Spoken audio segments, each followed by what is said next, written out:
신의 유일한 계획은 그것 자체로 존재하는 것이다. 그것은 그 자신과 하나 되어 진동하는 모든 것이다. 모든 것이 존재하는 이유는 어떠한 계획에 따라서도 아니고 숨은 동기가 있는 것도 아니고 단지 생명을 가지고 있기 때문에 그저 표현하는 것이라는 것을 아마도 당신은 이해하게 될 것이다. 삶의 목적은 당신 존재 안에서 당신이 즐기는 어떤 생각이든지 삶의 무대 위에서 표현하는 것이다. 생명의 목적은 생명의 일부가 되는 것, 생명의 창조자가 되는 것, 그것을 빛내는 것이다. 생명이 당신의 내면에서 전개되는 대로 순간순간을 당신이 원하는 바에 따라 자신을 허용하며 살아가는 것 이외에 다른 운명이라는 것은 없다. 선이나 악은 없다. 오로지 있음만이 있을 따름이다. 있음에서는 모든 것이 오로지 충족이라는 견지, 즉 지혜로 자신을 충족하기 위해 영혼이 필요로 하는 감성적 경험의 견지에서 평가된다. 지금까지 당신들이 해왔던 일들은 아무리 아름답거나 비열하다 하더라도 당신이 그러하도록 정한 것으로서 당신은 단지 삶을 얻기 위해 그렇게 했다. 당신의 영혼과 열정에 떠밀려 그 일을 했던 것이고 배움을 얻기 위한 것이었다. 그렇게 함으로써 그러한 행동의 가치를 깨닫게 되고 확신하게 되었으며 그리하여 그것으로부터 배웠다. 사악한 것도 아니고 잘못된 것도 아니다. 오로지 신이 되기 위해서 행한 일을 따릅니다. 만약에 당신이 선과 악이 있다고 믿는다면 그것은 당신의 진실이며 또한 당신은 아무런 잘못도 없다. 그러나 기억하라.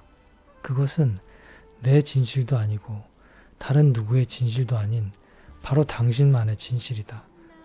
그것이 정말로 당신의 진실이라면 그것은 모두 당신의 것이다.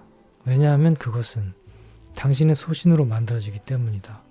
당신이 그러한 소신을 가지고 있는 한 그것은 틀림없이 현실로 나타날 것이다. 당신이 그것을 더 이상 믿지 않을 때 그것은 더 이상 현실이 아닐 것이다. 생명은 항상 지속되는 것이다.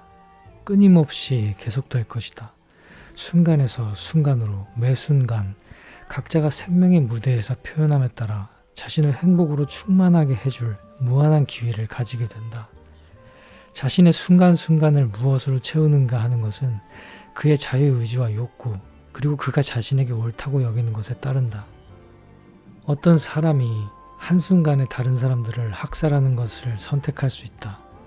그리고 그 다음 순간에 그는 그 행동으로 자신에게 되돌아오는 지독한 죄책감과 자기 비판 그리고 두려움 속에 살 것이다.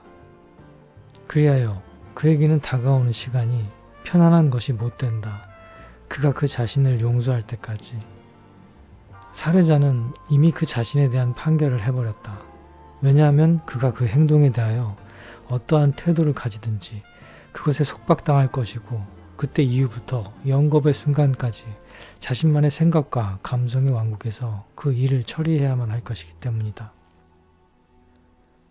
당신이 알다시피 어떤 관계 설정이 부족하면 아마 전생에 함께 살았을 것이라는 낭만적인 가상을 하여 지금의 관계를 훨씬 아름답게 만드는 경우가 종종 있다.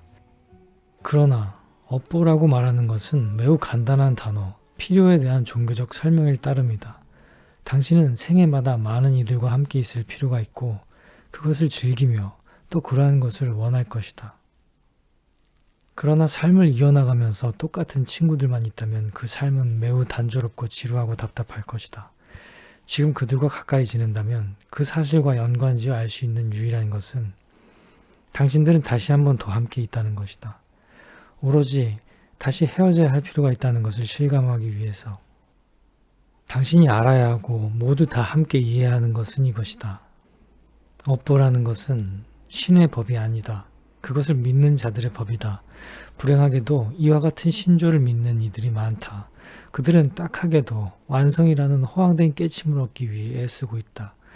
그리고 한 생에서 무언가를 하면 다음 생에 다시 와서 그것을 보상해야 한다고 믿고 있다. 그들에게 일어나는 모든 일들을 항상 업보 탓으로 돌린다. 그것은 삶에 대한 아주 형편없는 설명이다. 삶은 그것보다 훨씬 더 가치 있는 것이다.